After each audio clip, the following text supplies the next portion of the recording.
Bonjour, bienvenue dans ce nouvel épisode de la Champagne Academy. Aujourd'hui, on va voir 5 erreurs courantes, 5 erreurs à éviter avec le champagne. Et on va commencer par la première, stocker le champagne dans le congélateur. C'est-à-dire que vous avez des invités qui débarquent, pas de bouteille au frais, ce qui est une erreur.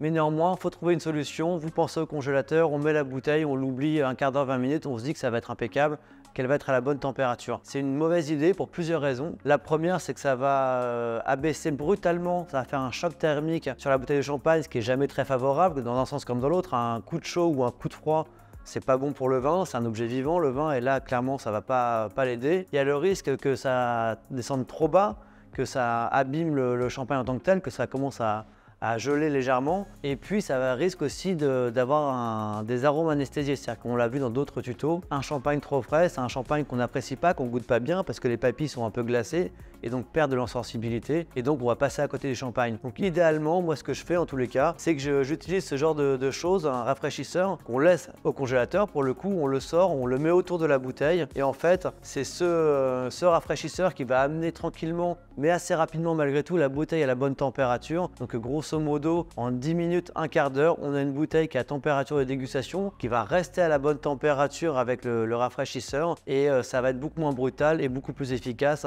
qu'un passage express et violent au congélateur. Seconde erreur à éviter, j'y ai consacré un petit tuto assez court, c'est tenir son verre par le calice, c'est-à-dire tenir son verre par la partie qui contient le champagne. D'une part, c'est pas très élégant, et d'autre part, ça va venir réchauffer le vin, et donc on parlait de température trop froide d'un côté, là typiquement on risque d'avoir un champagne trop chaud qui est plus à la température idéale de dégustation, on risque d'avoir des traces de doigts sur le verre, ce qui n'est pas non plus très élégant. Donc voilà, idéalement on tient son verre comme ça, par la tige ou par le socle, c'est plus élégant et surtout ça permet de conserver une température idéale. Troisième erreur, c'est verser le champagne trop rapidement dans le verre. C'est pareil, encore une fois, il y a un tuto sur lequel j'explique comment verser et comment servir le champagne. Et souvent, si vous versez d'un coup sec et avec un verre droit le champagne, on va avoir une mousse qui se crée, une mousse assez imposante. Un, c'est pas très joli, et deux, ça risque de déborder. Donc en fait, on incline son verre, on sert quelques centilitres, on attend quelques instants, et là, on peut resservir et arriver au tiers du verre, à peu près à hauteur du tiers du verre, pour servir une jolie flûte et servir ça dans les règles de l'art, ce qui est toujours important de maîtriser les règles de l'art. Quatrième erreur, c'est conserver son champagne dans un endroit trop lumineux. Donc là, j'ai pris pour l'exemple une bouteille blanche, qui sont les bouteilles les plus sensibles au goût de lumière. Encore une fois, un tuto sur la chaîne sur le goût de lumière, qu'est-ce que c'est exactement, on rentre dans les détails. L'idée en tous les cas, c'est de protéger les bouteilles de champagne en général et les bouteilles transparentes comme celle-ci, qui est une bouteille factice qu'on a à la boutique pour justement éviter ce problème. Mais donc une bouteille comme celle-ci, de la lumière, donc on stocke ces bouteilles de champagne allongées dans un endroit sombre, à l'abri de la lumière, sur des températures constantes, plutôt un peu basses, plutôt autour de 12-13 degrés, mais en tous les cas des températures qui ne varient pas, c'est ça qui est important, et c'est comme ça qu'on aura le meilleur et qu'on fera vieillir dans les meilleures conditions son champagne. Et puis cinquième erreur, on reste dans la cave ou dans l'endroit où vous stockez le champagne, c'est ne pas boire le champagne trop jeune. C'est quelque chose que je répète très souvent.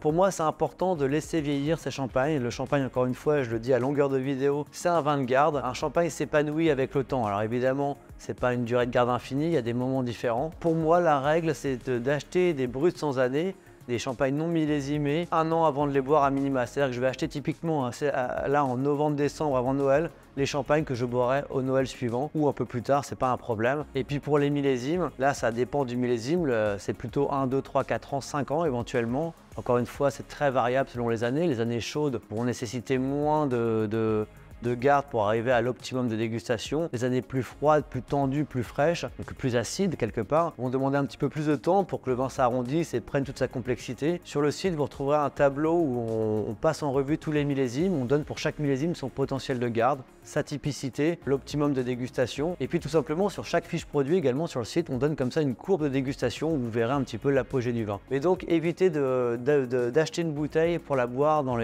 le jour même ou dans les 2, 3, 4 jours qui viennent. C'est un peu dommage, ça n'empêche pas de faire un bon moment, mais on passe un petit peu à côté du vin qui souvent mérite d'avoir une garde un petit peu poussée, quoi. Voilà les 5 erreurs. N'hésitez pas à me donner dans les commentaires votre avis, si vous avez d'autres erreurs qu'il faut absolument éviter, ce que vous pensez des erreurs que je vous ai proposées. Et puis on se retrouve bientôt sur la chaîne pour d'autres vidéos.